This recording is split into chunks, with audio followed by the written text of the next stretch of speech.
बिसरी शुद्ध शरीर की शान, ये हमेशा करे चितवन, अंदर काहू न लखाएंगे। लक्ष्मी जी के दृष्टांत में ये प्रकरण आता है। इसमें दोनों शब्द आए हैं, एक समय बैठे धर ध्यान और ये हमेशा करे चितवन।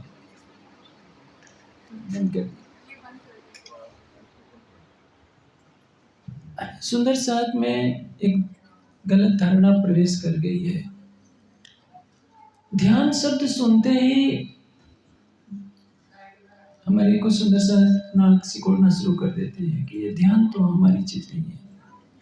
वाणी में यही कहा है, एक समय बैठे धर ध्यान। विष्णु भगवान बैकुंठ में रहकर ध्यान करते हैं।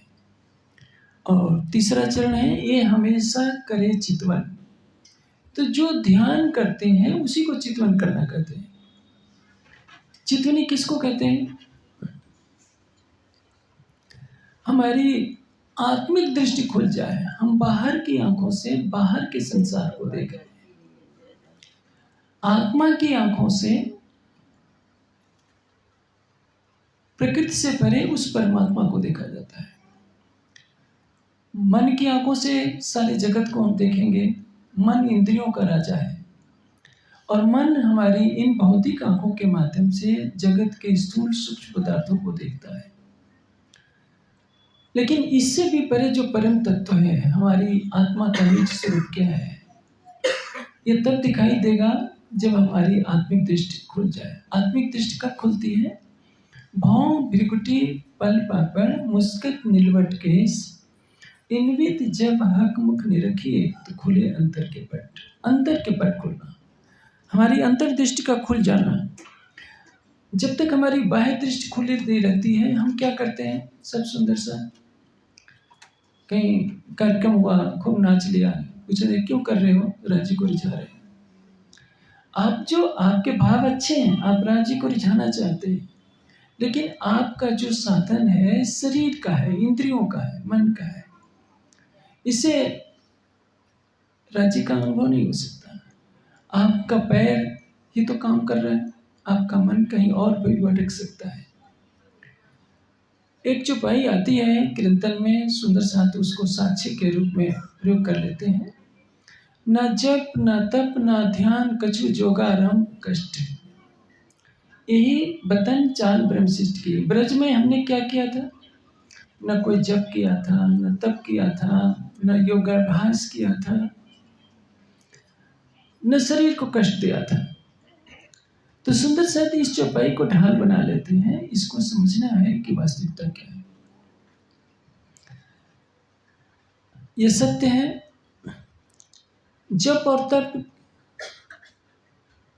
एक साधन है, लक्ष्य साध्य नहीं है। जैसे बच्चे को आईएएस बनाना है तो क्या करते हैं? पहले नर्सरी में एडमिशन कराएंगे, फिर मिडिल में पढ़ाएंगे, फिर हाई सेकेंडरी में ले जाएंगे, कॉलेज में ले जाएंगे, तब आईएएस पास करेगा, तब तो बड़ा अधिकारी बनेगा। नर्सरी का भी महत्व है, लेकिन हम नर्सरी को पढ़ाकर समझे कि आईएएस अधिकारी बन गया, तो ये भूल है। उसी तरह से जप और तप की जो विधाएं हैं, वह हमारी आत्मा को परम तत्व तक ले जाने के बीच के सोपान है, सीढ़ियां हैं, वास्तविक मंजिल नहीं। कोई ये मान ले कि यही सब कुछ है तो ये गलत है। देखिए, ब्रज में श्री कृष्ण मथुरा चले जाते हैं, वो सखियां तो परम धाम वाली नहीं थी, प्रतिबिंब की सखियां थी, गोलोक की सखियां थी। उनमें किसी ने कोई पूजा पाठ नहीं किया, किसी ने कोई मंत्र का जप नहीं किया, कोई स्तोत्र का पाठ नहीं कर रही है, कोई ध्यान अवस्थित जो हठयोग का मार्ग है, योगारंभ कष्ट। योगारंभ कष्ट का तात्पर्य है हठयोग की साधना। हठयोग में जानते हैं क्या होता है? 6 क्रियाएं होती है, नेति धोती बस्ती त्राटक कपालभाति। जल नीति करते हैं, सूत्र नीति करते हैं, सब तरह तरह की क्रियाएं होती हैं। शरीर में 2 अंगुल चौड़ा कपड़ा मुंह के बल हाथों तक ले जाते हैं, हाथों की सफाई करते हैं। तो ये सारी क्रियाएं हठयोग की क्रियाएं हैं। कपालभाति इसकी आखिरी क्रिया है तो कपालभाति आप देखते हैं स्वामी रामदेव जी कराते हैं। इससे शरीर की शुद्धि होती है, शरीर निरोग होता है। बस ये लाभ हो सकता है, ये नहीं कि आप समाधि में पहुंच जाएंगे। प्रेम का जो मार्ग होता है, ज्ञान का मार्ग होता है, उसमें इन सटकर्म का कोई वर्णन नहीं होता है। पूरे योग दर्शन में नेति धोती बस्ती त्राटक कपालभाति का कहीं वर्णन नहीं होता। आसन के बारे में केवल इतना ही कहा गया है कि स्थिर सुखम आसनम, जिससे स्थिरता पूर्वक सुख से बैठा जा सके, वह आसन है। अब इसका ये अर्थ नहीं कि जिसको सर्वांगासन है, शीर्षासन है, वो योगी नहीं। आजकल जो योग के बड़े बड़े संस्थान हैं उनमें आसन कराए जाते हैं, आसन को योग मान लिया जाता है। आजकल तो योग शब्द लोग बहुत कम बोलते हैं, योग को योगा बोलते हैं। योग को योगा नहीं बोल सकते, ये अशुद्ध उच्चारण है। जैसे राम को रामा कह दिया तो रामा का अर्थ क्या होता है? लक्ष्मी। कृष्ण को कृष्णा कह दिया, कृष्णा का अर्थ द्रौपदी होता है। तो एक उच्चारण से अर्थ बदल जाता है। आज योग का अर्थ आसन और प्राणायाम ले लिया गया है। योग का अर्थ क्या होता है? जिससे आत्मा का परमात्मा से मिलन हो जाए, आत्मा अपने आत्म चक्षुओं से परम तत्व को देखे, उसको वास्तव में योग कहते हैं। पाणी कहती है ना कुछ जप ना तप ना कुछ ना योगारंभ कष्ट। ब्रह्मशिष्टियों ने ब्रज में ये सब नहीं किया था तो हमें भी चितवनी नहीं करनी चाहिए, ये तर्क दिया जाता है। सुंदर साहब कहाँ कहीं कहीं कहीं का रोड़ा भानुमती ने कुर्बान चोरा, ऐसे ही सुंदर साहब व्याख्या कर लेते हैं। जो कहा गया है ना जप ना तप ना कुछ योगारंभ कष्ट। योगारंभ कष्ट क्या? गोपियों ने कोई हठजोग की साधना नहीं की, शुष्क समाधियां नहीं लगाई। देखिए, धारणा, ध्यान और समाधि तीन चीजें होती। समाधि का अर्थ क्या है? जिस लक्ष्य को आप देख रहे हैं, पहले तो आप किस दृश्य देखेंगे? ज्ञान दृश्य देखेंगे। उसके पश्चात मन की आंखों से देखना प्रारंभ करेंगे। पहले मस्तिष्क आपका देखेगा। आप चितवनी करते हैं तो चितवनी में आपने जो कुछ वाणी से ज्ञान ग्रहण किया है, एक नंबर पर चलता हूँ, चल सकते हैं। आपने जो कुछ चितवन वाणी में पढ़ा है तो आपका मस्तिष्क काम कर रहा है। जब मस्तिष्क थक जाएगा, मस्तिष्क के क्रियाकलाप बंद हो जाएंगे तो अब आपका मन कार्य करेगा, क्योंकि मन में भाव होता है, मस्तिष्क में भाव नहीं होता।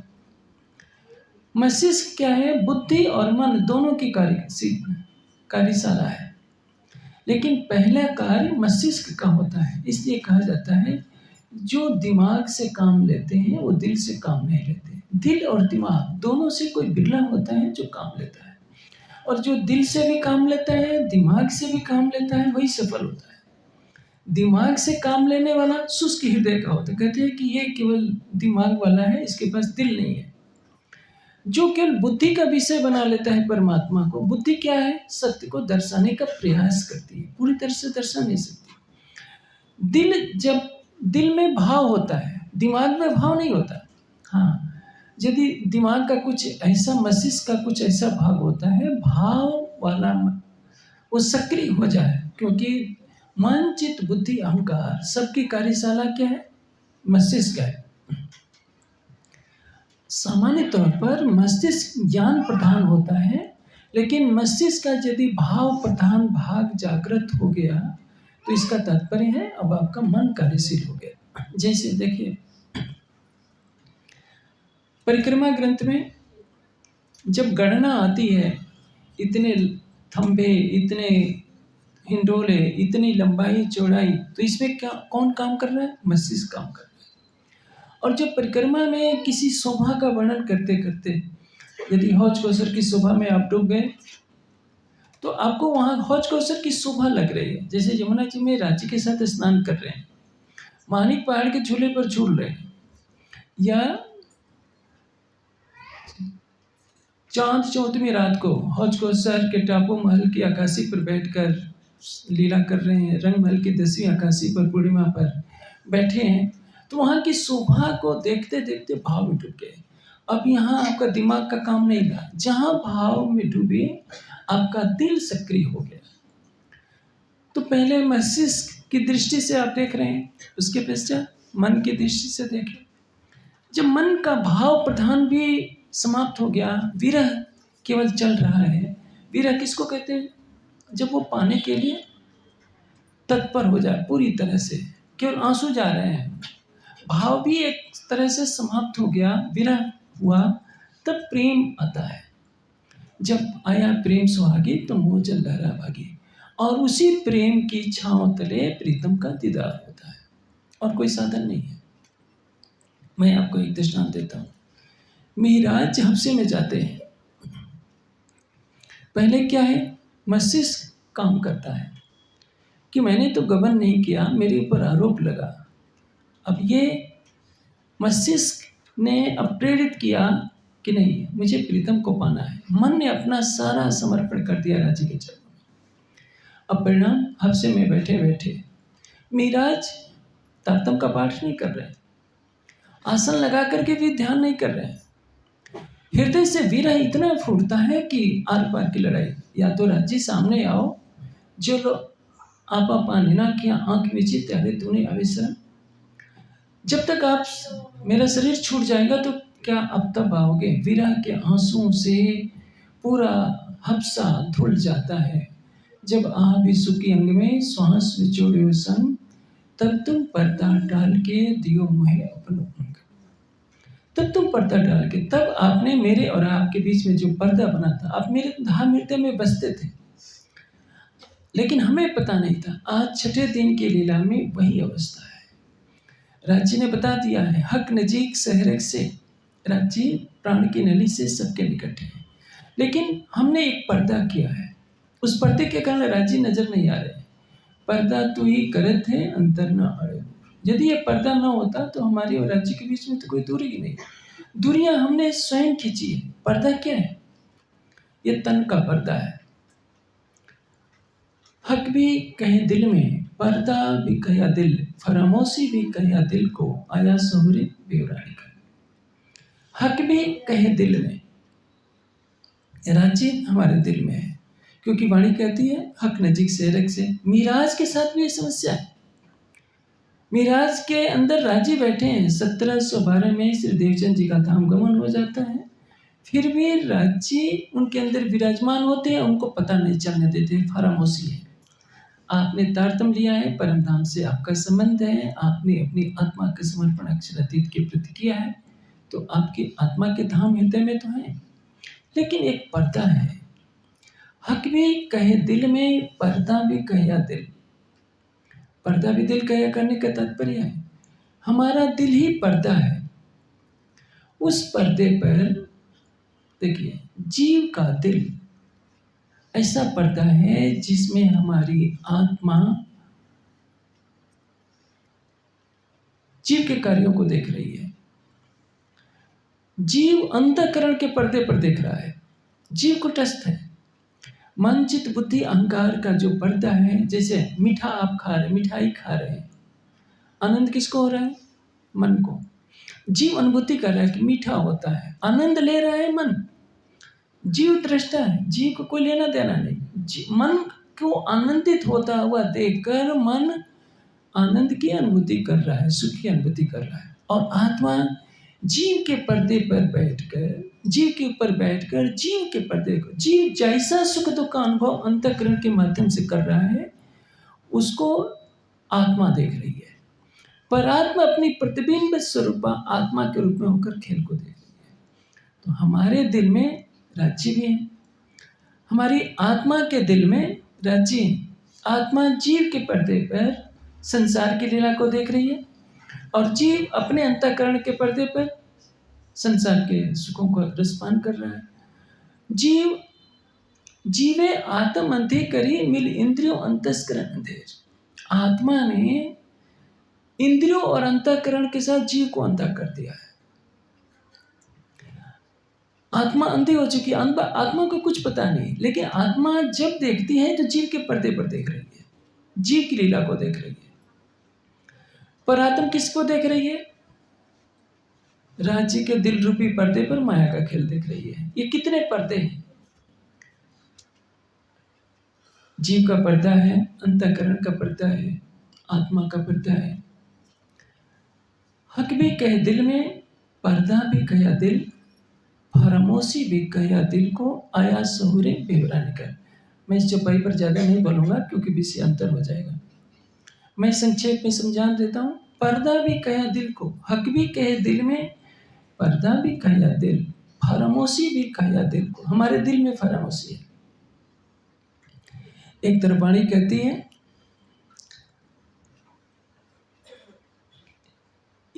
ये होए न बिना निस्बतिये इथी हुई वहदत, वहदत निस्बत देखे तो जुदी कहिए क्यों खिलवत। हमारी आत्मा के दिल में राज्य के जब चरण कमल बस जाते हैं तो वहदत, खिलवत, निस्बत, 25 पक्षों का सुख हमारे दिल को अनुभूत होता है। यदि ये अवस्था नहीं है तो हमारे दिल में काम, क्रोध, मद, लोभ, अहंकार, माया के सारे विकार हैं। दोनों बातें हैं। पर्दे पर देखेंगे तो संसार दिखेगा, पर्दे को हटा देंगे तो आत्मा के हृदय के सिंहासन पर कौन दिखेगा? राज्य दिखेगा। बस यही कहानी है। पर्दा तू ही करत है अंतर न अड़े, हमने पर्दा बना रखा है। जब वाणी का प्रकाश मिलता है तो हमारी आत्मा उस प्रकाश को लेकर, पहले ये प्रकाश को कौन लेगा? जीव लेगा अपने मस्तिष्क में। जब जीव राज्य को पाने के लिए आगे बढ़ता है तो मस्तिष्क से वही दिल में आती है बात। दिल से अब चितवनी में विरह के जब आंसू बहते हैं तो परिणाम क्या होता है? राज्य की शोभा बसती जाती है। जीव के चित्त में अर्थात दिल में जो जन्म जन्मांतरों के विकार हैं हटने लगते हैं। इसीलिए वाणी कहती है कि प्रिय नेत्रों नेत्र मिलाइए, जो उपजे आनंद घन तो प्रेम रसायन पीजिए, जो आत्म थे। राज्य के प्रेमय स्वरूप को देखिए तो राज्य के नेत्रों से नेत्र मिलाने से क्या होगा? एक रस्ता आएगी। एक रस हो ये इश्क सो चले प्रेम रसपूर, फिर प्याले लेते श्याम श्यामाजी। एक रस हो ये इश्क सो, राज्य से एक रस होना है। एक रस्ता कब होएगी? जब हम राज्य की शोभा को देखते देखते संसार को भुला चुके होंगे। योग का भी यही सिद्धांत होता है। एक रस हो ये इश्क सो चले प्रेम रसपूर, फिर प्याले लेते श्याम श्यामाजी हजूर। राज्य और श्यामाजी हमारे सामने होंगे कब? एक रस हो जाएंगे तो जिसको आप ध्यान कहते हैं, ध्यान में भी क्या होता है? निर्विषय मना, एक संसार का कोई विषय नहीं रहता, इसको कहते हैं ध्यान। तत्त प्रति एक तानता ध्यानम, एक तार बन जाए, केवल राज्य का ही स्वरूप दिखता रहे, संसार हट जाए। जैसे बच्चों को देखिए टीवी पर वो जो क्या देखते हैं, कार्टून देखते हैं, तो उनको भोजन रख दीजिए, भोजन पास रहेगा? नहीं खाएंगे।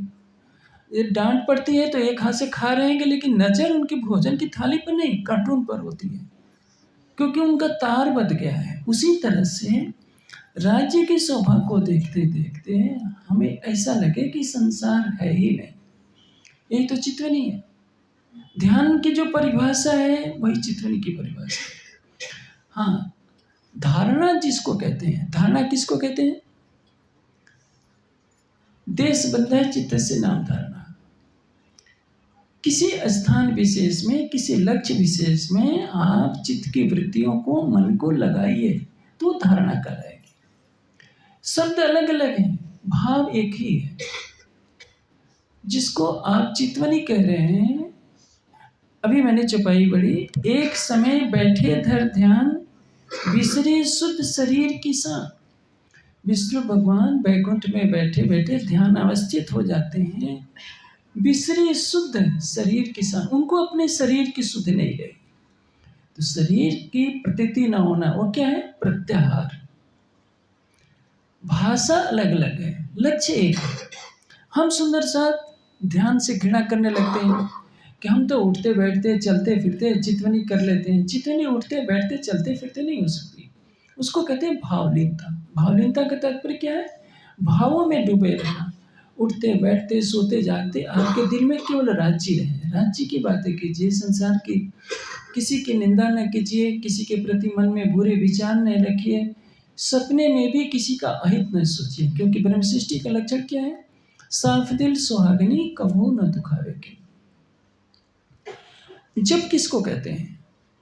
जैसे मैंने देखा है समाज के कई विद्वानों को जो ये कहते हैं कि अरे चितवनी करके क्या होगा, तारतम का जप कर लो, राज समाज का जप कर लो, इसी में प्राइमरी की क्लास में लगाते थे। तत् जप तदर्थ भावना, अर्थ की भावना से जप कीजिए। उठते बैठते सोते जागते आप मन में राज समय करते रहिए, तो ये होगा आपका मन राज्य में लगेगा, लेकिन ये लक्ष्य नहीं है, लक्ष्य की तरफ ले जाने का साधन है। तब क्या है? सामान्य तौर पर तप को आजकल जो होता है ना, देखते हैं कि आप यूट्यूब में देखते होंगे, या जो कुंभ मेले में जाते हैं देखते हैं महात्मा लोग गर्मी के मौसम में 4 जगह धूल आग तपा देते हैं और कहते हैं कि हम तपस्या कर रहे हैं। ये तप नहीं है। इसको जिसको ये पंचाग्नि तप कहते हैं, वो तो एक हठयोग का मार्ग है। गीता में कहा है कि अपने मन को कष्ट दे करके जो तप किया जाता है वो तामसिक तप है। अब आप सोचेंगे कि राजकुमार सिद्धार्थ ने भी तप किया था। यदि कोई सुंदर सा चितवनी में लग जाता है तो सुंदर सा तो उसकी हंसी उड़ाते हैं, अरे क्या तप कर रहे हो, ये कोई कह ले, ये सुंदर साथ के लिए थोड़ा है। देखिए, तप की व्याख्या जो ऋषियों ने कही है वही वाणी में कही है। क्या कहा है? इन इंद्रियन की मैं क्या कहूँ, ये तो अवगुण ही की काया, इनसे क्यों देखूं मैं साहब, यही भाई अड़ी माया। हमारी 5 इंद्रियां मन को विषयों में ले जाती हैं। 5 इंद्रियों से 5 विषयों का भोग ये मन करता है। इनसे क्यों देखूं मैं साहब, यही भाई आड़ी माया। हमारे और राज्य के बीच में यही इंद्रियां बाधक बनती हैं। इसलिए राज्य ने बार बार मना किया है कि तुम सियाने मेरे साथ जी, जिन रहो विखे रसला। विषयों के रस में लगने के लिए मना किया है। 5 इंद्रियों से क्या होगा? हम 5 विषयों का सेवन करेंगे। आंखें रूप को देखकर पागल है, त्वचा कोमल स्पर्श चाहती है, जीवा स्वादिष्ट पदार्थ खाना चाहती है, नासिका सुगंध चाहती है, कान मधुर धुन चाहती है। यही तो 5 विषय हैं। एक संसारी व्यक्ति हो चाहे संसारी पशु पक्षी हो, वो भी 5 इंद्रियों से 5 विषयों का भोग करता है। यदि सुंदर साथ भी ऐसा करते हैं तो वैसे ही माने जाएंगे। राज्य ने इस कहाँ छूट दी है कि ये करो? वाणी ने क्या कहा है? तुम सियाने मेरे साथ जी, जिन रहो विखे रसला, पांव पकड़ के इंद्रावती उठ खड़े रहो जा। 5 विषयों में भोगने पर राज्य मना करे कि मैं पांव पकड़ के इंद्रावती, तो इसको छोड़ दो। तो क्या हुआ? तब तो आपने किसी प्रकार इस प्रकार भी किया। गीता में इसी को तप कहा गया है। तप क्या है? ऋतम तपा, दमा तपा, सत्यम तपा, स्वाध्याय तपा, ब्रह्मचर्यम तपा। ब्रह्मचर्य का अर्थ क्या होता है?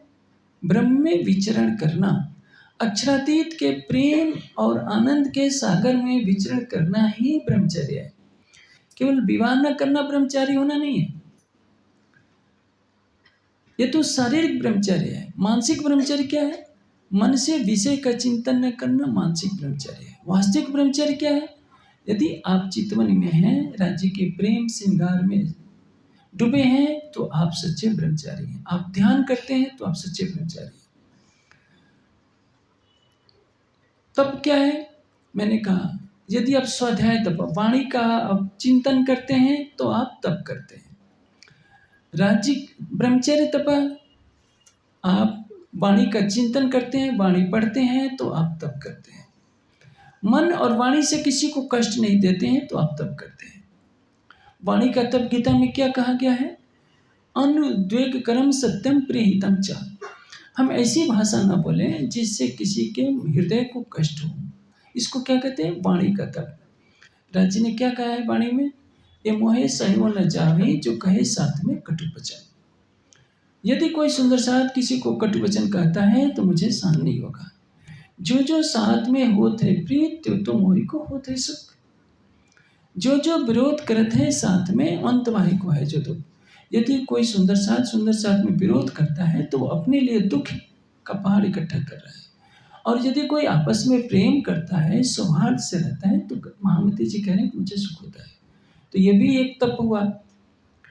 तप से छूटे हम कहाँ हैं? हाँ, जो हठ योग का जो तप है उसका विधान कहीं शास्त्रों में नहीं है, पुराणों में। जिसे 4 जगह आग सुलगा लेना, इसका विधान वेद शास्त्र में नहीं है, पुराणों में है। पुराणों का जो हठ योग वाला कार्यक्रम है उसके लिए वाणी में निषेध है।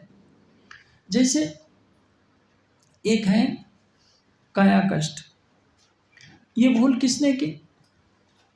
पहले राजकुमार सिद्धार्थ ने की, और वही भूल श्री महाराज से करवाई गई हमारे को आपको शिक्षा देने के लिए। राजकुमार सिद्धार्थ प्रतिदिन अन्न का एक दाना खाते थे, और महाराज भी जानते हैं पैसे भर अन्न खाते थे। शरीर साधन है, शरीर को की इंद्रियों को बलिष्ठ न होने दीजिए। विवेक से समन पहले होना चाहिए। दमन ने, दमन का अर्थ क्या है? हमने भोजन ही नहीं देना है कि शरीर में ताकत नहीं हो। शरीर को जितना आवश्यक है उतना भोजन दीजिए, न कम खाइए, युक्त आहार विहार। गीता में श्री कृष्ण क्या कहा है? न कम खाओ न अधिक खाओ। इतना न खाओ कि शरीर में बैठने की शक्ति न रह जाए, इतना न खाइए कि निद्रा आने लगे, तामस युक्त आहार। जैसे राजकुमार सिद्धार्थ को ज्ञान मिला था, जब कुछ महिलाएं ये गीत गाते हुए जा रही थी कि वीणा के तारों को जोर से न खींचो नहीं तो टूट जाएंगे, वीणा के तारों को ढीला न करो नहीं तो बजेंगे। बुद्ध ने सोचा कि मैं एक एक अन्न का दाना खाता हूँ, मेरे शरीर में केवल हड्डियाँ बची हैं, और उनको यदि सुजाता ने खीर न खिलाई होती तो उस दिन प्राण निकल जाने वाले थे। बुद्ध को शिक्षा मिली कि शरीर को कष्ट देने से कोई लाभ नहीं है। कष्ट किसको देना है? विवेक पूर्वक मन को विषयों से हटाना है। इसको समन कहते हैं। जिसने समन कर लिया उसका दमन हो गया, और जिसने समन नहीं किया, हठ पूर्वक दमन करता है, तो ये हठ योग का मार्ग है, और वाणी में इसके लिए मनाही है। जैसे प्रकाश हिंदुस्तानी में अवगुण फिराए का प्रकरण, उसमें क्या दर्शाया गया है? हमें क्रोध किस बात का हो कि हमें राज्य क्यों नहीं मिले। हमारा मन जो विषयों में भटक रहा था उसको विषयों में न घुमाकर परम धाम के 25 पक्षों में राज्य की शोभा में लगाएं। हमें अहंकार हो केवल इस बात का, संसार का अहंकार न हो। हमारे पास इतना धन है, हमारे पास इतनी विद्या है, हमारा कुल परिवार इतना, इसका कोई अहंकार नहीं। अहंकार इस बात का हो कि हमें राज्य के चरण कमल मिले हैं। अहंकार इस बात का हो कि हमें परम धाम की आत्मा का लाने का सौभाग्य प्राप्त हुआ है। जिसने समन कर लिया उसने दमन कर स्वतः कर लिया। जैसे एक हलवाई है, हलवाई प्रतिदिन जलेबी बनाता है, उसको कोई आसक्ति नहीं। वो समझ गया है कि ये क्या है, कुछ शक्कर है, घी है और बेसन है, और तो कुछ है नहीं। इसको मिला दिया गया है तो देखने में जलेबी अच्छी लग रही है। एक महात्मा जी थे, ये अमृतसर की सच्ची घटना है। उन्होंने 14 वर्षों तक केवल घास पात, उबले हुए साग खा करके गुजारा किया था। एक दिन बाजार में चले गए, जलेबी देखकर उनके मन में इच्छा हो गई कि मैं खाऊं। बहुत अपने को रोका, लेकिन मन में तो वासना बस चुकी थी। मन नहीं माना तो सोचा कि आज इसको मैं सजा ही दिलाता हूँ। हलवाई जलेबी तल रहा था, उसी में मुंह डाल दिया जहाँ वो बेचने के लिए रखा था। उसने कलछे से कई कलछे मार दिए। योगेश्वरानंद जी जा रहे थे, उन्होंने कहा कि अरे ये बहुत प्रसिद्ध महात्मा है, क्यों मार रहे हो? तुम्हारी जितनी मिठाई नुकसान हुई है उसका पैसा दूना मैं दे देता हूँ, उनको छोड़ दो। उस महात्मा जी ने कहा कि नहीं स्वामी जी, आप मत रोकिए, मैंने तो जानबूझकर ये गलती की है कि 14 वर्ष उबाले हुए साग को खाने के बाद भी इस मन की ऐसी तृष्णा है, तो मैंने सोचा कि इसको भरे बाजार में दंडित करवाऊं तब ये सुधरेगा। तो ये क्या है? हठ योग का मार्ग है। दमन कर रहे हैं, मन में इच्छा है लेकिन दमन कर रहे हैं, तो वाणी में इसका निषेध है। दमन न कीजिए, समन कीजिए। इच्छा को पैदा ही ना होने दीजिए, विवेक से नष्ट कीजिए कि इच्छाओं की कोई सीमा नहीं है। यदि आपके अंदर इच्छा नहीं है, जैसे वो हलवाई खुद तल रहा है, लेकिन वो तो नहीं करेगा, वो अधीर नहीं हो सकता, वो जानता है कि इसमें कोई सार नहीं। वैसे ही राज्य का प्रेम आपके अंदर बस जाएगा तो संसार की नश्वरता का बोध हो जाएगा और आप संसार के विषयों के पीछे नहीं भागेंगे। जो समन है वही तप है। रितम तपा दमा तपा सत्तम तपा सोधाय तपा, सांचारी साहिब सांझ सो पाइए, सांझ को सांझ है प्यारा। आपने सुना है ना, कबीर जी ने कहा सांझ बराबर तप नहीं, झूठ बराबर। यदि आपके मन में, वाणी में, कर्म में सत्यता है तो आप भी तप कर रहे हैं। तो तप से रहित कौन हुआ? हाँ, हठयोग का जो तप है कि जाड़े के मौसम में ठंडे पानी में गले तक नदी में डूब करके स्नान करना, कि कष्ट देंगे, काया कष्ट निरर्थक है, शरीर को कष्ट न दीजिए, विवेक पूर्वक मन को विषयों से दूर रखिए, तो उसी को तप कहा जाता है। आप गर्मी के महीने में धूप में चारों तरफ आग सुलगा लेंगे, मन तो बेचैन है, फिर भक्ति कहाँ से होगी? भक्ति तो प्रेम स्वरूप है। शरीर को केवल कष्ट देंगे तो कष्ट आपके मन को होगा, उससे तमोगुण पैदा होगा। यदि आप अन्न का एक एक दाना खाएंगे तो क्या होगा? आपके मन में, मस्तिष्क में गर्मी पैदा हो जाएगी, भूख में मन चंचल हो जाएगा। मस्तिष्क में जब गर्मी होगी तो मन चंचल हो जाएगा, ध्यान नहीं लगेगा। इसलिए गौतम बुद्ध को समाधि की प्राप्ति तब तक नहीं हुई जब तक सुजाता की खीर नहीं खाई। सुजाता की खीर खाने के बाद, क्योंकि राजकुमार सिद्धार्थ तो बेहोश होकर पड़े थे, प्राण निकलने वाले थे, सुजाता ने खीर लाई, सोचे कि ये महात्मा जी बेहोश होकर पड़े हैं, इनके मुंह में डाल दिया और उसी खीर से उनके प्राणों की रक्षा हुई। इसके पश्चात उन्होंने सुन लिया उन महिलाओं को गीत गाते हुए कि वीणा के तारों को जोर से न खींचो नहीं तो टूट जाएंगे, वीणा के तारों को ढीला न करो नहीं तो वे नहीं बजेंगे। इसका अर्थ क्या? शरीर को खूब खिलाओगे तो भी साधना पूरी नहीं होगी, बिल्कुल भोजन नहीं दोगे तुम्हारा मन अशांत होगा तो चितवनी नहीं पूरी हो जाएगी।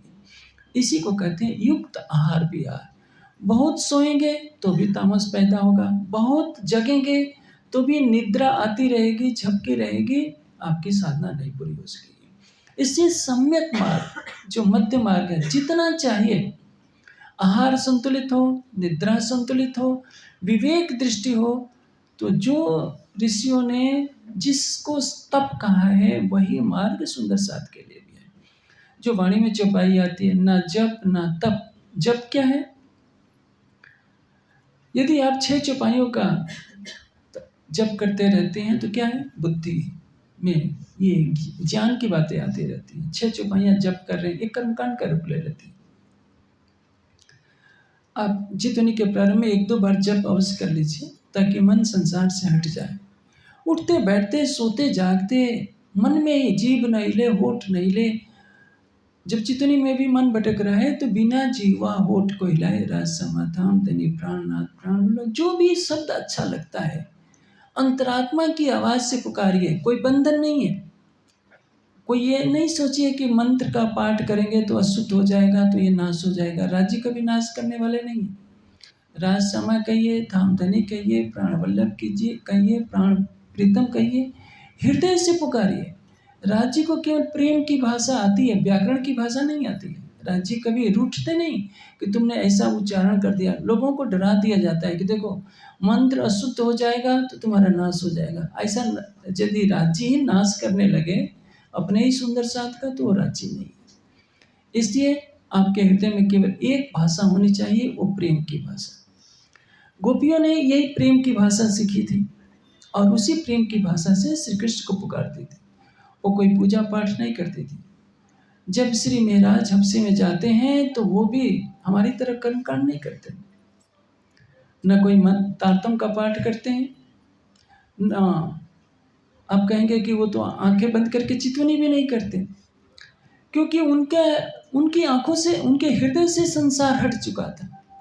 यदि उनकी आंखें खुली भी हों तो उन्हें संसार नहीं दिख रहा था।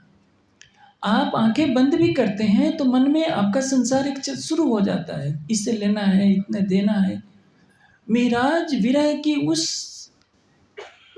चरम पर पहुंच चुके थे जिसमें आंखें खुलने या बंद होने का कोई महत्व नहीं था। हृदय केवल राज्य को पुकार रहा था और विरह की उस अंतिम अवस्था में जब आप यीशु के अंग में श्वास भी छोड़े हुए सन, तब तुम पर्दा डाल के दिए हुए हैं।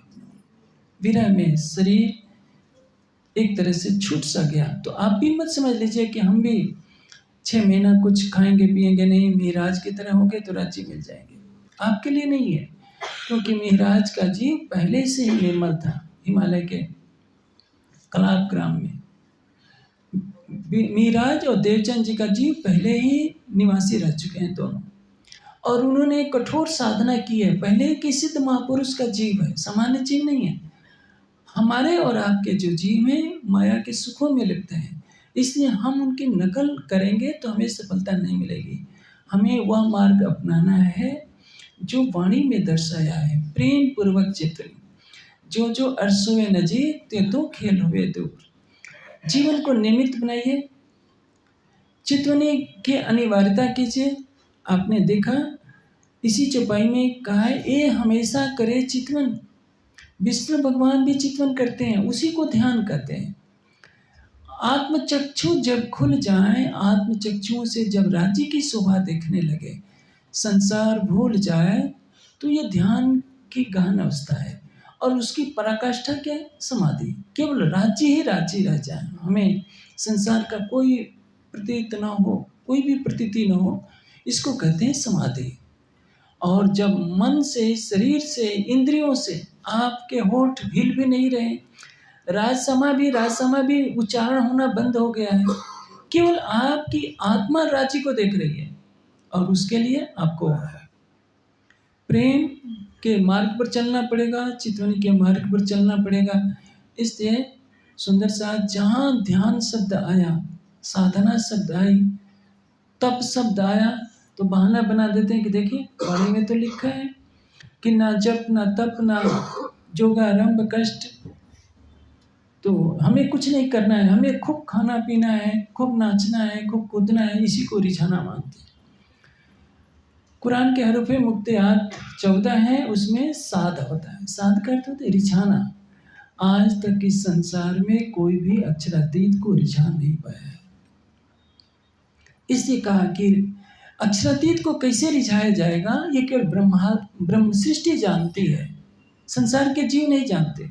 संसार के जीव मन बुद्धि के धरातल पर परमात्मा की महिमा गाते हैं, स्तुति करते हैं, ध्यान समाधि लगाते भी हैं, तो जड़ समाधि लगाते हैं, निराकार शून्य में चले जाते हैं।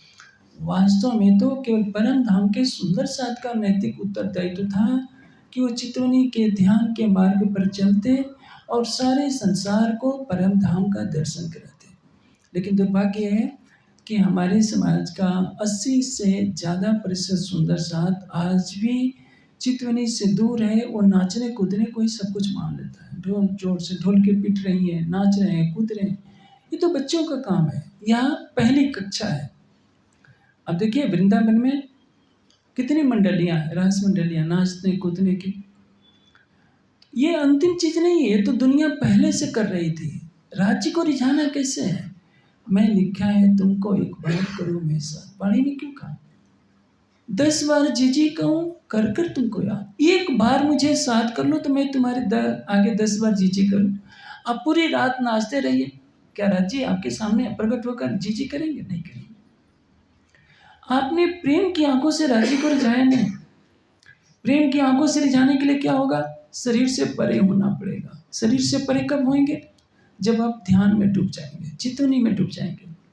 राज्य की शोभा को निहारते निहारते आपकी आंखें तो बंद हो गई, तो बाहर का संसार दिख नहीं रहा है। राज्य की शोभा को देखते देखते अंदर का भी संसार जो आपके मन में बसा हुआ था, चित्त में बसा हुआ, तो वो भी समाप्त हो गया। अब क्या है? आपका जीव आत्मा के भाव में खड़ा हो गया, और आपकी आत्मा जीव भाव को छोड़कर परात्म के भाव में बन गई है। आत्मा ने परात्म का श्रृंगार किया, जीव भी आत्म भाव को प्राप्त हो गया, वो भी अपने को परम धाम की ब्रह्मात्मा मानने लगा है। जीव ने अपने मन चित्त बुद्धि अहंकार संसार को छोड़ दिया है, क्योंकि इस शरीर में वही कुछ है जो ब्रह्मांड में है। पिंड ब्रह्मांड दोनों से परे जब हमारी जीव की अवस्था हो जाएगी, आत्मा की अवस्था हो जाएगी, तो क्या होगा? इश्क कोई लक्षण जो नैनो पलक न ले। इश्क किसको कहते हैं? कि एक पल के लिए भी नेत्र की दृष्टि हटे नहीं। पल के बंद होने का मतलब क्या? जो दिख रहा था वो ना दिखे। कबीर जी ने क्या कहा है कि नैनों की कलकोठरी पुतली पलंग बिछाए। नैनों की कलकोठरी, नेत्रों के काले कोठरे माने पुतली। पुतली पलंग बिछाए, नैनों की चिक डार के पी को लिया रचाए। नैनों के तारे में जो पुतली है उसमें पलंग, अपनी प्रीतम का पलंग बिछा दिया और नैनों की चिक डाल के आंखों की पलकों को बंद कर लिया ताकि कोई बाधा ना हो, कोई दिखे नहीं। लेकिन वाणी में कहा जा रहा है कि इसको ये लक्षण जो नैनो पलक न रहे। दो नैन हैं, ये नैन बाहर के नैन है, इसका दृष्टांत दिया है। आत्मा के नैन के पलक, नैनो पलक नहीं। यदि पलक, जैसे मैं देख रहा हूं, पलक मेरी झपक जाएगी तो आपको देखना बंद कर दूंगा, आप नहीं दिखेंगे।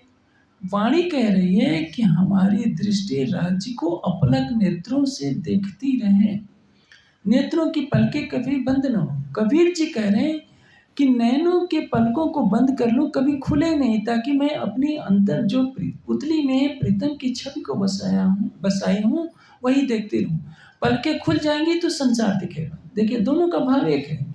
एक में पलकों को खोलने से मना किया है और एक में पलकों को बंद करने के लिए कहा गया। अर्थ दोनों का एक ही होगा। उसी ये अवस्था होगी केवल चितवनी से, और कोई रास्ता नहीं है। आप मंत्र का, तारतम महामंत्र का जप कीजिए, जैसा कि समाज में प्रचारित किया जाता है। वो भी क्या है? प्राथमिक कक्षा। हाँ, बच्चों के लिए आवश्यक है, शिव पूजा बच्चों के लिए आवश्यक है। लेकिन जो सुंदर साथ वाणी पढ़ रहे हैं, जिनकी उम्र 15 वर्ष से ऊपर हो गई है, उनको चाहिए कि चितवनी में लगे। कि चितवनी क्या है? सृष्टि के प्रारंभ से चलती आई है। अंतर केवल इतना ही है। अब ये जो लक्ष्मी जी जहां पूछ रही है कि आप किसका ध्यान करते हैं, किनका तुम धरत हो ध्यान, सो मोहे कहो श्री भगवान। लक्ष्मी जी विष्णु भगवान से कहते हैं कि आप बताइए किसका ध्यान करते हैं, किसकी चितवनी करते हैं। पहले मैंने चौपाई में बोला, ये हमेशा करे चितवनी। तो परम धाम की चितवनी नहीं करते क्योंकि इनको परम धाम का ज्ञान नहीं है। हमें चितवनी करनी है, हमें ध्यान करना है परम धाम का, युगल स्वरूप का। विष्णु भगवान ध्यान करते हैं योग माया का, अव्याकृत का, और दुनिया के लोग ध्यान करते हैं निराकार महाशून्य का, क्योंकि वो हठयोग का मार्ग अपनाते हैं। तब की जो परिभाषा मैंने बताई, मन को, इंद्रियों को विषयों से दूर रखना तप है, वो सबके लिए है। चाहे ब्रह्म सृष्टि सुंदर साथ हो या ईश्वरी सृष्टि हो, जीव सृष्टि हो, सब पर नियम लागू होता है। ऐसा नहीं होगा कि हम इंद्रियों को खुली छूट दे दें। अब जैसे क्या होता है, हमारे समाज में कई बड़े बड़े स्थान हैं, वहाँ सब्जी में इतनी मिर्च पड़ती है कि कोई ध्यान करने वाला खा नहीं सकता। आप उनको समझाएं तो कहेंगे कि कहाँ लिखा वाणी में, तो इसका कोई उत्तर नहीं है, क्योंकि उन्होंने वाणी को गहराई से नहीं देखा है। और इसी कारण है कि हमारे समाज में केवल परमहंसों के कारण हमारी गरिमा बची हुई है, क्योंकि परमहंसों ने अपने को ध्यान की अग्नि में तपाया, अपने को माया के विकारों से दूर रखा। राज्य का ध्यान करते करते उनके प्रेम की अग्नि में इतने डूब गए कि उनके लिए संसार सूना हो गया। चाहे गोपाल मणि जी की साधना देखिए, परमहंस महाराज श्री रामचंद्र दास जी की साधना देखिए, बाबा दयाराम ने भी जाकर के वहाँ साधना की थी। युगल दास जी देखिए, युगल दास जी ने 12 वर्षों तक पट्टी ही नहीं खोली थी।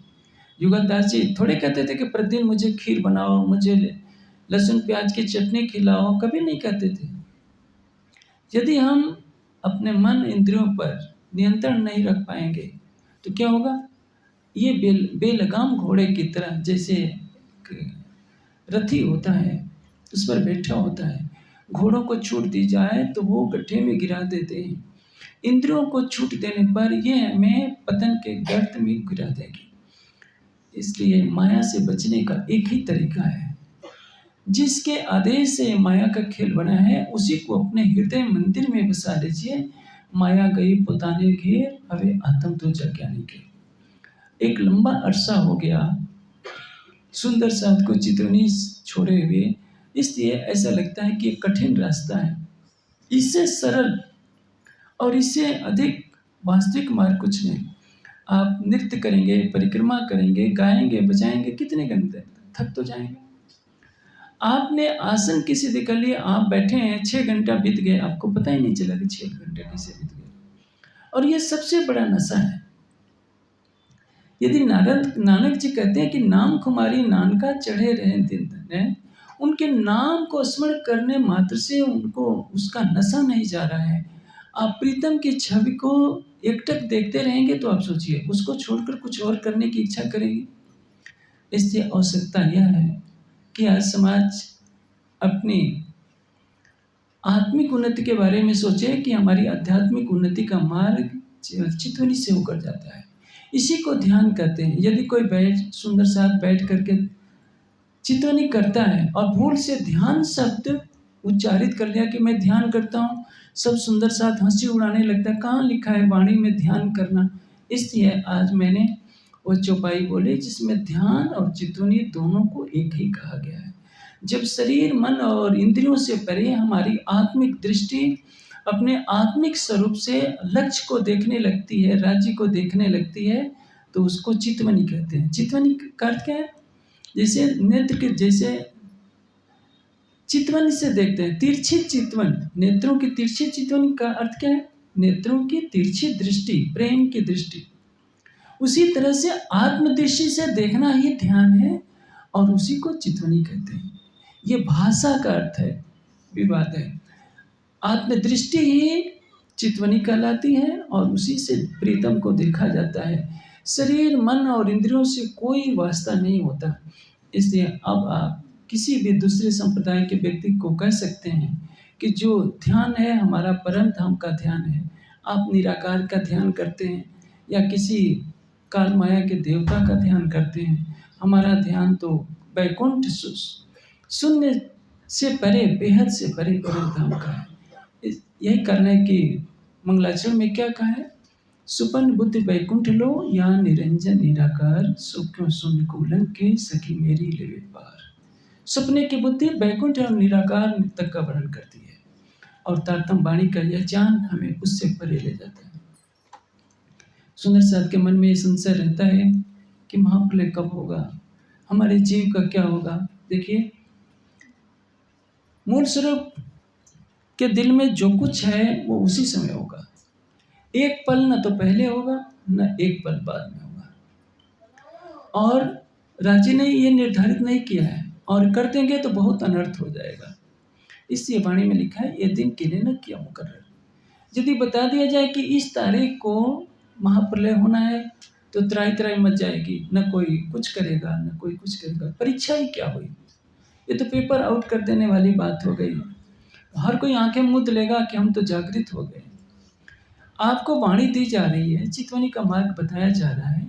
अब आपके ईमान और इसकी की परीक्षा है कि माया के सुखों में रहते हुए इससे पीठ देकर आप राज्य से कितना प्रेम करते हैं। तभी तो मालूम होगा कि आपकी प्रेम की सच्चाई क्या है। ये तो परीक्षा से पहले पेपर आउट कर देने वाली बात है। इसलिए मूल स्वरूप ने किसी भी तन को ये पूरी तरह से नहीं बताया है कि महाप्रलय कब होने वाला है। हके हुक्म हाथ अपने लिया जो दिया था मोहम्मद के सिर पर। ये मूल स्वरूप के बाद की बात है। हाँ, ये है कि कुरान में केवल 14वीं सदी तक का वर्णन है, 15वीं का वर्णन नहीं है। तो इससे अनुमान लगाया जाता है कि 15वीं सदी अब चल रही है। 15वीं सदी में कभी भी किसी समय कुछ हो सकता है। हमें तैयारी अपनी रखनी है कि हमारी आत्म जागृति कहाँ है, किस स्तर तक पहुँचे हैं। हमें लक्ष्य तक पहुँचना है। निराशा के भावों को हटा दीजिए। ये मत सोचिए कि हम तो गृहस्थी में हैं, हमें राज्य नहीं मिल सकते। जो इस बार मैंने देखा 70 साल की माताओं ने भी 8-8 घंटे ज्ञानपीठ में बैठकर चितवनी किया। जहाँ तक मैं सोचता हूँ समाज में कोई भी विद्वान, कोई भी बड़ी गादे का व्यक्ति 8-8 घंटे बैठकर ध्यान नहीं करता है। वो तो मेरे समझ से 4 घंटा भी नहीं करते हैं। और यदि 70 साल की गृहस्थी माताएं, बहनें, पुरुष वर्ग गृहस्थी आज 8 घंटा ध्यान करते हैं तो मेरे लिए बहुत खुशी की बात है। लेकिन केवल ज्ञानपीठ में पहुंच के करें वो नहीं, घर पर सबको नियम बनाना चाहिए कि कम से कम 1 घंटा नहीं तो 2 घंटा ध्यान करें। जैसे जैसे ध्यान में आप बैठते जाएंगे आपको लगेगा कि प्रीतम हमारे पास है, हक नजीक से हमारे प्राण की नली से निकट है। आपके उनके बीच में कोई दूरी नहीं रह जाएगी जो हमने दूरियां बना रखी है। क्योंकि जब हम अपने शरीर को देखते हैं, अपने अवगुणों को देखते हैं तो लगता है कि हम तो बहुत बड़े पापी हैं, हमें राज्य कैसे मिल सकते हैं।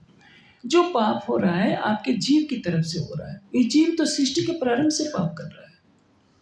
इस जीव पर परम धाम की आत्मा बैठी है। आत्मा को उसके पास, उसके प्रीतम के पास जाने दीजिए। देखते हैं 100 कुंतल या टन रुई हो, एक माचिस जला दीजिए, जलकर राख होने में रुई को कितनी देर लगेगी। उसी तरह से यदि आपकी आत्मा राज्य के प्रेम में डूबकर राज्य की शोभा को बसाना प्रारंभ कर देती है तो चिंता न कीजिए, उसी प्रेम की अग्नि में आपके जन्म जन्मांतरों के पाप दग्ध हो जाएंगे। प्रायश्चित के रूप में थोड़ा सा कष्ट रहेगा, संचित और क्रियमाण नष्ट हो जाएंगे। प्रारब्ध के रूप में थोड़ा सा कष्ट मिल जाएगा। जैसे देखते हैं कि परमहंसों को भी शारीरिक कष्ट हो जाते हैं तो उसका प्रायश्चित हो जाएगा, उसकी चिंता न कीजिए। लेकिन मनोबल बनाए रखिए, हमारा समर्पण राज्य के साथ है तो राज्य हमको अवश्य मिलेंगे। इसलिए वेद शास्त्र सब में कहा गया है कि वो इतना निकट है परमात्मा की मनुष्य की बुद्धि सोच नहीं सकती। और यदि उसमें समर्पण नहीं है, प्रेम नहीं है तो इतना दूर भी है कि करोड़ों ब्रह्मांड के बड़े बड़े ऋषि मुनि योगी यति भी उसको खोज नहीं पाए। राज्य ने हमें सुनहला अवसर दिया है। हम प्रतिदिन ध्यान में बैठे, चितवनी में बैठे, शरीर को हिलाए डुलाए बिना बैठने का प्रयास करें। देखिए आपके शरीर को आदत पड़ चुकी है बिस्तर पर लेटने की, कोमल गद्दों पर। क्योंकि मैं भी कहीं भी जाता हूँ तो मुझे कोमल कोमल मोटे गद्दों पर सोने के लिए सुंदर साथ कह देते हैं। मैं कोई मांग नहीं कर सकता। लेकिन ज्ञानपीठ में रहता हूँ तो आप जाकर देखेंगे मेरा गद्दा बहुत पतला होता है, क्योंकि मुझे कोमल गद्दों पर कभी भी खुल करके नींद ही नहीं आ सकती। आप बैठने का अभ्यास कीजिए। जब आपको बैठने का अभ्यास हो जाएगा तो ऐसा लगेगा कि लेटने का जो आनंद है आपको बैठे बैठे मिलेगा। आप शरीर से परे हो जाइए। आपकी उम्र 70 साल है तो इस मिट्टी के पुतले को तो भुला दीजिए। आप समझिए कि मेरा स्वरूप श्यामा जी जैसा ही है, चाहे पुरुष हो या स्त्री, वृद्ध हो या युवक या बालक, सभी इस मिट्टी के तन को भुला दीजिए। परमात्मा के श्रृंगार से आप युगल स्वरूप को देखिए। युगल स्वरूप को अपने हृदय के सिंहासन पर बैठाइए। जब रस्सी के घर्षण से कुएं की जो दीवार होती है वो घिस सकती है, तो आपके प्रेम के आह्वान से राज्य आपके हृदय में क्यों नहीं आएंगे। राज्य तो पहले से बैठे हैं। एक पर्दा हमारे अंतर दिल ने बना रखा है। इसी को मैंने कहा, हक भी कहे दिल में, पर्दा भी कहे दिल। ये जो जन्म जन्मांतरों से हमारे जीव ने अंतःकरण का जो पर्दा बना रखा है, अंतःकरण इंद्रियों के माध्यम से संसार के सुख को भोगना ही अपना लक्ष्य बना रहे हैं। इस पर्दे को हटाएगी केवल चितवनी की प्रक्रिया और राज्य की कृपा दृश्य। अब चितवनी की ज्योति धीरे धीरे सुलगने लगी है। इसको बढ़ाने की आवश्यकता है और जैसे जैसे ये बढ़ती जाएगी हमारी भ्रांतियाँ मिटती जाएंगी, हमारे हृदय में राज्य के चरण कमल जगमगाने लगेंगे और यही जीवन का सार्थक है। मैं दिल्ली के सभी सुंदर साथ से आशा करूँगा कि चितवनी में लगे। और ये तो मैं हमेशा शिकायत करता हूँ। देखिए गुजरात से लगभग 25 सुंदर साथ चितवनी शिविर में आए, लेकिन दिल्ली से 25 नहीं आ सके। ये तो हमेशा दिल्ली वाले बहाना करते हैं कि हमारा ये काम है, ये काम है, लेकिन उन सुंदर साथ को देखिए जो 1000 किलोमीटर दूर से चल कर आते हैं। कोई सूरत से आता है, कोई बड़ोदरा से आता है, कोई कहाँ से आता है, गरीब से गरीब, अमीर से अमीर, सभी आते हैं। और दिल्ली के सुंदर साथ यहाँ से एक कदम बाहर निकालना नहीं चाहते, तो उनको अपना सुख खोना पड़ता है। आप राज्य के प्रेम में डूबिए, मेरी राज्य से शुभकामना है कि सबके हृदय में ऐसी ज्योति भरे कि सब सुंदर साथ राज्य के प्रेम में लगे और अपने जीवन का चरम लक्ष्य प्राप्त करें।